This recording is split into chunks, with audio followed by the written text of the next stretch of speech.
नाम श्री सिंह राजपूत है और एक्सेस डेवलपमेंट सर्विस से आया हूँ। आप अपना परिचय देंगे हमें? मेरा नाम माधव सिंह राजपूत है। मैं ग्राम बलौनिया में रहता हूँ। तो आपका नाम माधव सिंह राजपूत है और आप ग्राम बलौनिया में रहते हैं। हाँ भैया आज हमें क्या बताने वाले हैं खेती के बारे में? आज है ना, हम ये हमारा खेत खाली हो गया तो हम इससे मिट्टी निकालेंगे जो परीक्षण के लिए प्रयोगशाला में। तो आज आप हमें मतलब मृदा परीक्षण के लिए सैंपल लेते कैसे हैं इसके बारे में कुछ बताएंगे?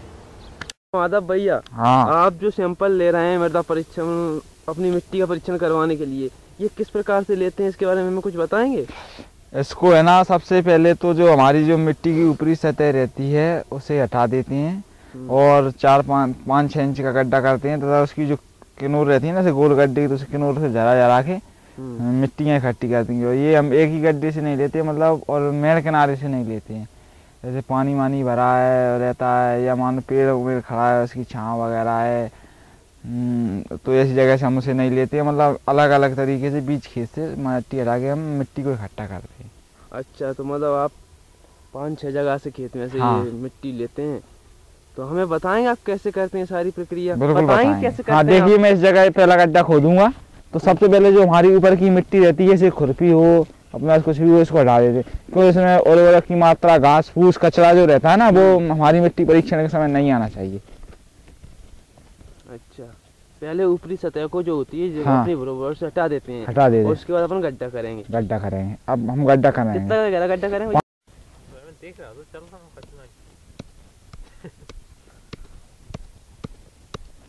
और हमें ये सावधानी भी रखनी पड़ती है जो ऊपर की मिट्टी है वो गड्ढे में ना जाए।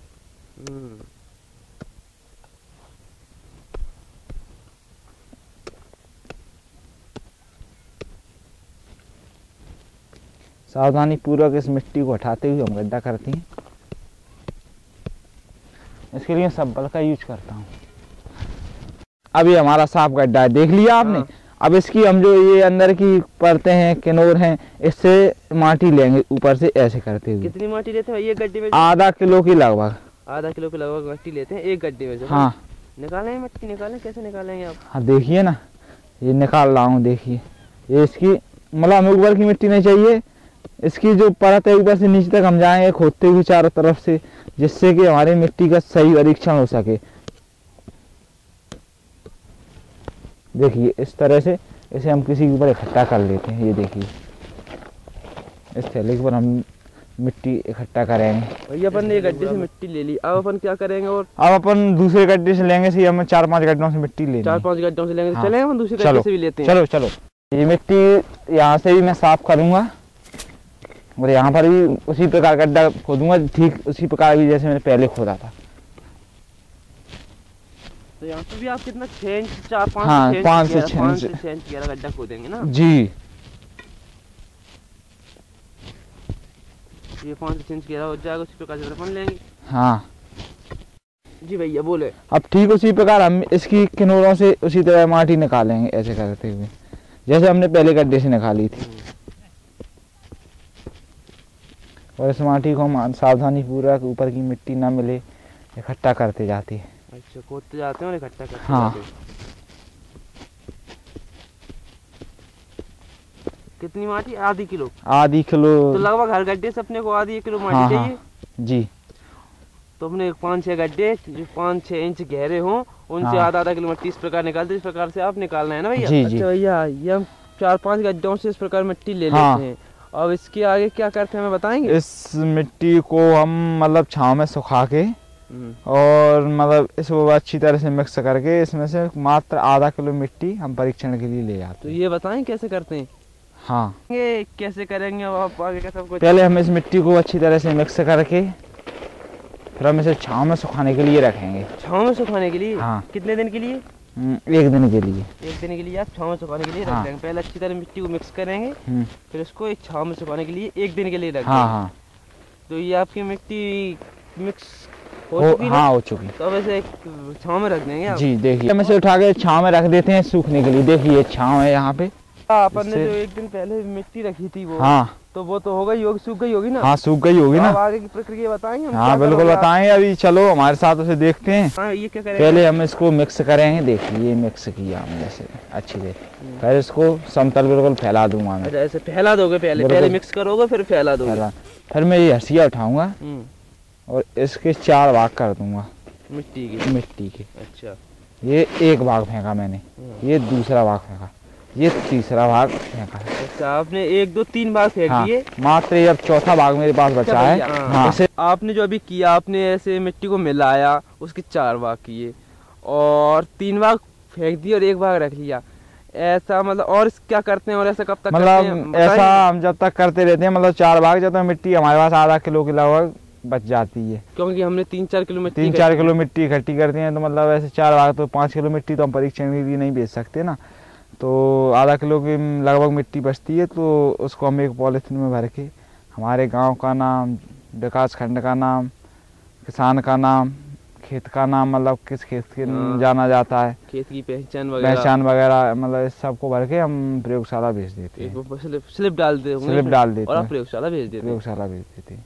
माधव भैया, हाँ आपने जो आज मृदा परीक्षण के लिए मैंने नमूना लेना बताया, तो इसके लाभ बताएंगे, इसके क्या लाभ है? देखिए, मृदा परीक्षण का सबसे बड़ा लाभ तो ये है कि जो हम उर्वरक यूज करते हैं तो वो बहुत ही महंगा है, और इस मृदा परीक्षण को करवाने के बाद हमें ये पता चल जाता है कि हमारे खेत में किस उर्वरक की कमी है, नाइट्रोजन की, फास्फोरस की या पोटास की, तो हम मात्र उसी का उपयोग करेंगे। सबसे बड़ा लाभ है। और हमारे खेत में और कोई मिट्टी में कोई दोष तो नहीं है, उसका निवारण भी हो जाता है। और पोषक तत्वों की जानकारी मिल जाती है, पोषक तत्वों की जानकारी कौन सी कम है, कौन से ज़्यादा हैं, और किस तरह से मतलब हमको यूज करना है, कौन सा खाद डालना है, ये सब हमें मतलब मृदा परीक्षण से पता चल जाता है।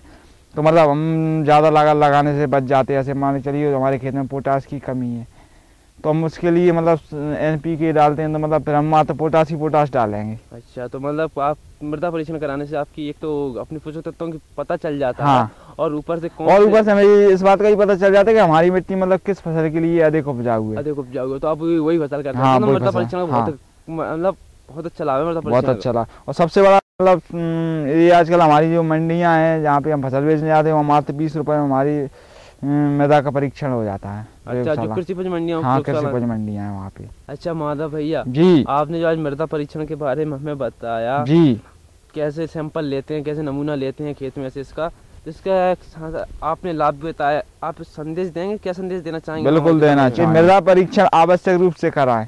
जितने भी विकसित देश हैं सब जगह ये मृदा परीक्षण करके किसान खेती करते हैं। केवल हमारा ही देश ऐसा है जहाँ पे हम मृदा परीक्षण नहीं करवाते।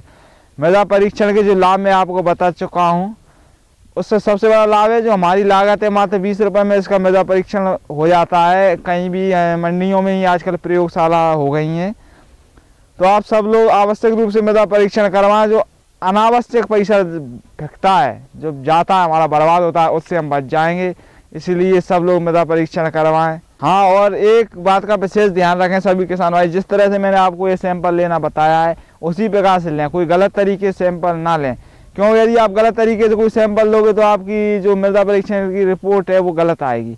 इसीलिए सही काम करें और लाभ उठाएं। आज आपने जो मृदा परीक्षण के बारे में सैंपल लेना, नमूना लेना बताया, हाँ, और काफी जानकारी दी, आपने जो काम रोक कर हमें जानकारी दी, उसके लिए आपको बहुत बहुत धन्यवाद। जय श्री राम, जय श्री राम।